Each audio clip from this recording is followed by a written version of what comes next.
to the channel. So today I have on the table, I have an Ofna GTP-2. This is a Nitro RC on-road car. It's 2-speed. It's brand new, hasn't been ran. I had it since last year. I got it from a good buddy of mine, but I've had plenty of these way back in the day. I used to run the Ofna GTP-2s. I had the Inferno GT, the Inferno GT2, a lot of these Nitro on-road cars. So Ofna DM1s, if you guys, the specs and all that good stuff, you guys remember those? Great cars. Still have a sticker on the body, so still have to do all that type stuff to it. And this is pretty much the car, guys. I do need to get a new foam. I'll probably change out this air filter anyways. It runs an Ofna 28. These were, for me, these were great engines back in the day. Just do a little bit of gearing and you were good to go. Also change the pipe. Yes, I used to run the Ofna 086 pipe, stuff like that. Anyways, so I'm gonna break this engine in at some point. I'll do the video of me breaking this car completely brand new. I'm excited to run this car again. Takes me back to the good old days of running RCs 2 in the morning with the fellas, you know, before kids and everything, had no worries, no big responsibilities, just out there running RC cars, just enjoying yourself. So stay tuned, guys. We'll be doing some videos on breaking this car and running it. Another Nitro car to the family, guys. So I'm gonna show you guys what I do, you know, beforehand, before I first run my Nitro cars. All right, so some things I do before, something you want to do before you get your brand new Nitro car is you want to check your steering linkage, but most importantly, your throttle linkages, okay? So what I'll do is turn the radio on, turn the car on, and then you want to turn the steering all the way to the left or the right, and make sure that your servo is not over rotating or extending the steering. So you want to adjust everything like you do even with like electric cars. All right. So let's quick start with that, and then I go to the throttle.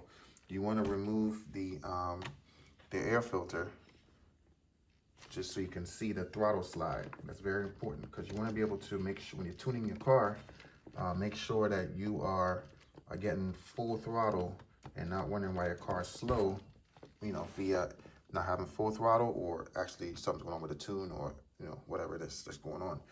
So let me see if I could get you guys close up so you can see the throttle slide on it. All right, so now take a look right there. So I'm gonna pull full throttle. So let's see. All right, so it's all the way out. I think I might have a little bit too much. So let me take some out. I don't want to over extend that slide. So let's reduce it. So I'll just reduce all the way a bit. So you see it's in. So now I'm full throttle, but I still have more throttle available. So I have to make sure the silver piece here is all the way open. So I know I'm getting full power, full throttle. So I adjust it just the way it goes out and it kind of stops. See, now it's completely slid all the way open. You don't want it to go too far to where it's pulling against the engine mount, engine slide, and the servo is squeezing. That means just overextended. All right, so you want to make sure that is fully open, and then brake. Okay, if you hit the brake and it's going in more, going the other way now, that means your throttle is in a neutral position. It's open. So when you hit the brake, it idles down and idles back up and leave it in neutral. So correct all those little linkages, and you're pretty much good to go for your first start. Again, you would install your glow plug, and then, you know, you fill your fluid, you prime it into the carburetor, give it a pull, extend it, and then you'll get your braking tanks going. Now again, this is one of my favorite cars from when I first started in the hobby, the Ofna GTP-2, so Ultra GTP-2. Especially, like I said, this Ofna 28 engine is a pretty good engine, guys.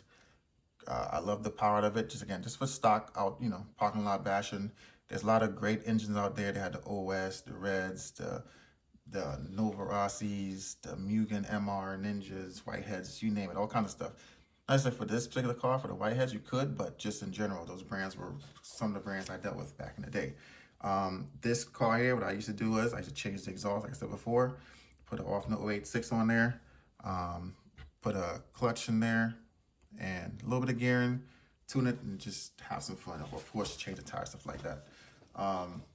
So for your first break-in tank, usually I just keep my engines probably around like 2 to 220 degrees, so break-in. This would, heat up the engine before you do your first crank, stuff like that.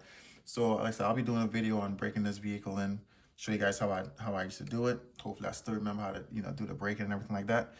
And hopefully with the help of you guys, help me also breaking it if I forget a step. So again, just a quick video. This will be on the channel here soon, doing a break-in tank. I know not a lot of you guys are into nitros, but it's pretty interesting. So again, thanks for watching. Look forward to more videos on this vehicle in the future. And I'll catch you guys in the next one.